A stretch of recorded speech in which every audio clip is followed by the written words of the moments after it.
सुप्रभात बच्चों, कैसे हो आप सब? आप सब बहुत अच्छे होंगे, ऐसी ही मैं आशा करती हूँ। और आइए अपने हिंदी की कक्षा में आगे की पढ़ाई शुरू करते हैं। और हमारा आज जो अध्याय है उसका संख्या नंबर है 9। आइए बच्चों शुरुआत करते हैं इसकी। और पहले हमने ये जानकारी सब कुछ ले ली, ई की मात्रा, ऊ की मात्रा कौन कौन से होते हैं, कैसे कैसे ऊ की मात्रा का प्रयोग होता है, सब हमने जानकारी ली। और आज जो हम कौन सी वाली मात्रा सीखेंगे, री की मात्रा। बच्चों री की मात्रा, तो री की मात्रा हमें किस तरह से समझना है, ये देखिए, पढ़िए, समझिए और याद कीजिए। री जो होता है ना, इसमें किसी भी आप अक्षर में अगर री की मात्रा लग जाएगी, उसको हम कैसे बोलेंगे वो पहले आप जान लो बच्चों।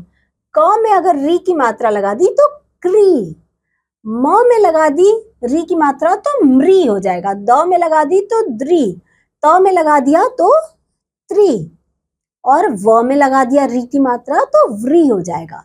ठीक है बच्चों, तो अब देखो यहाँ पर चित्र में क में री की मात्रा और श और क, कृषक क्या बन गया, कृषक। जो किसान होते हैं ना, जो हमारे लिए खेतों में काम करते हैं, कृषक वो होते हैं।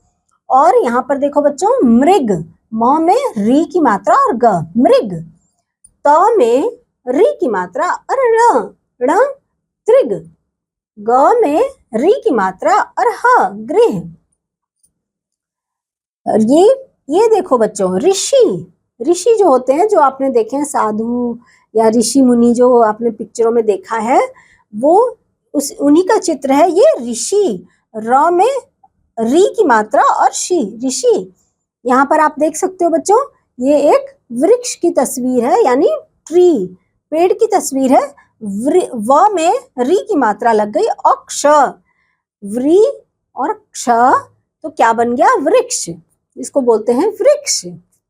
यहाँ पर देखो एक राजा है, राजा को नृप बोलते हैं, न में री की मात्रा और प, नृप। यहाँ पर माँ है और बच्चा है, तो माँ और त में री की मात्रा लग गई, तो पढ़ेंगे हम उसको मात्र। ठीक है बच्चों, मात्र। अब यहाँ पे कुछ शब्द हैं जिसमें री की मात्रा का प्रयोग हो रहा है, जिससे बच्चों आप अच्छी तरह से री की मात्रा को भी समझ पाओगे। जैसे मेरे साथ साथ आप भी बोलो बच्चों, घ में री की मात्रा घृत, म में री की मात्रा मृत, क में री की मात्रा हो जाने से क्या हुआ, कृत, और न में री की मात्रा नृप, द में री की मात्रा और ग दृग। यहाँ पर आप देखो, मृदु, पितृ, घृणा, मृदुल, वृथा, दृश्य, मृतक, पृथक, कृपाण, कृतज्ञ, दृढ़, कृषि, कृपालु, कृपा, अमृत। अब बच्चों यहाँ पर देखो, री की मात्रा लगाकर शब्द लिखिए। आइए बच्चों लिखते हैं। त, इसमें री की मात्रा यहाँ हम लगा देंगे, यहाँ पर हमने री की मात्रा लगाई, और तृण, क्या बन गया हमारा शब्द, तृण, है ना। यहाँ पर क में हमने अगर री की मात्रा लगाई बच्चों, तो ये हमारा शब्द बन के आएगा कृषि।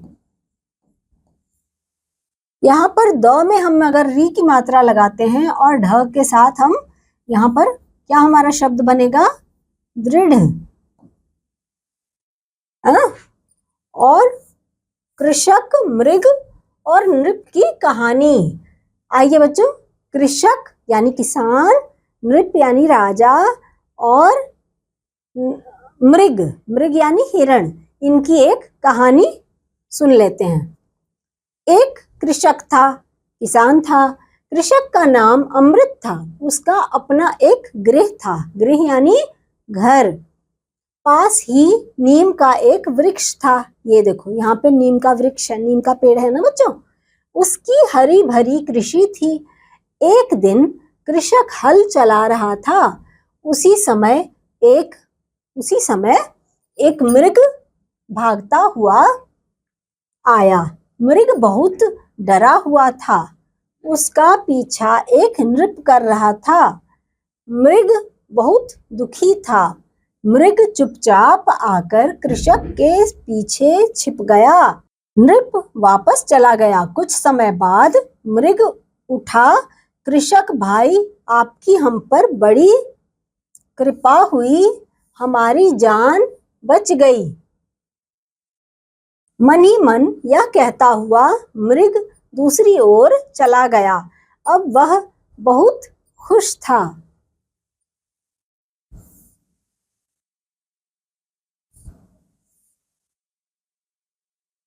अभ्यास कार्य करते हैं बच्चों।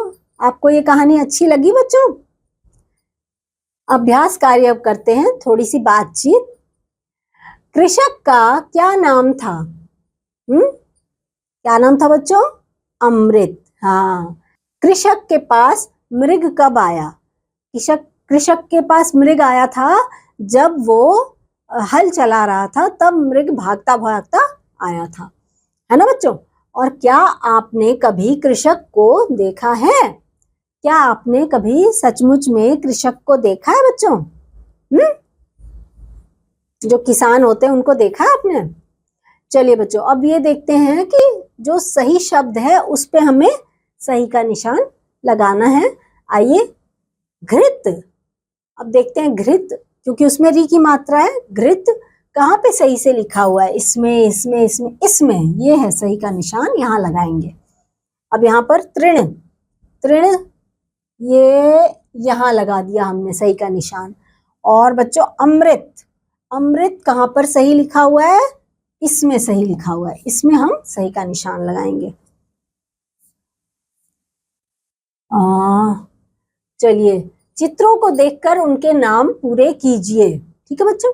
अब यहाँ पर क्या है? कृषक का चित्र है, तो हम यहाँ पर क में री की मात्रा लगा देंगे और श का कृषक। यहाँ पर क्या है? वृक्ष का चित्र है, तो हम लिखेंगे व में री की मात्रा और क्ष, वृक्ष। यहाँ ह है और यहाँ पर हम लिखेंगे ग में री की मात्रा, गृह। और यहाँ पर क्या है? यहाँ पर राजा का चित्र है, तो हम यहाँ पर क्या लिखेंगे? नृप का चित्र बना हुआ है, तो हम न में री की मात्रा और प, नृप। और यहाँ पर मृग बना हुआ है, तो म में री की मात्रा और ग, मृग। और यहाँ पर क्या बना हुआ है? वृषभ, तो हम इसको व और री की मात्रा और शभ, वृषभ, ये लिखेंगे।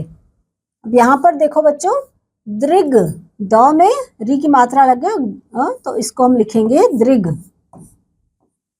और सृजन, इसको हम ऐसे लिखेंगे, स में री की मात्रा और ज और न, सृजन।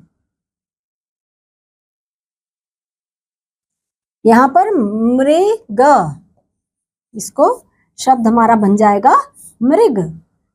और बच्चों यहाँ पर क री की मात्रा, श का, कृषक।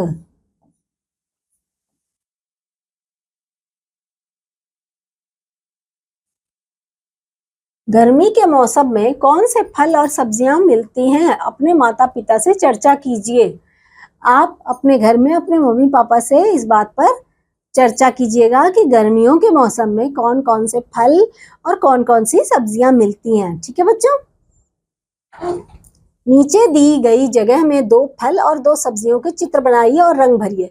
अब जब आप अपने मम्मी पापा से कौन कौन से फल मिलते हैं, कौन कौन सी सब्जियां मिलती हैं, इसके बारे में जानकारी ले लोगे, उसके बाद आप ये जो 2 फल यहाँ पे आपको चित्र बनाने हैं, 2 फलों के, एक इसमें और सब्जियों के भी आपको इसमें चित्र बनाने हैं।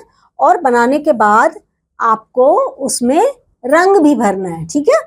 तो वो आप करिएगा। ठीक है बच्चों? तो मैं उम्मीद करती हूँ आपको री की मात्रा भी बहुत अच्छी तरह से समझ में आ गई होगी बच्चों, और आपको ये फल और सब्जियों के बारे में भी जानकारी हासिल करके और यहाँ पर बना के और फिर रंग भरने में बहुत मजा आएगा। तो मिलती हूँ आपको अगली कक्षा में, और अगले अभ्यास में हम देखते हैं कि हमें क्या और नया सीखने को मिलेगा। तब तक के लिए बच्चों बाय बाय।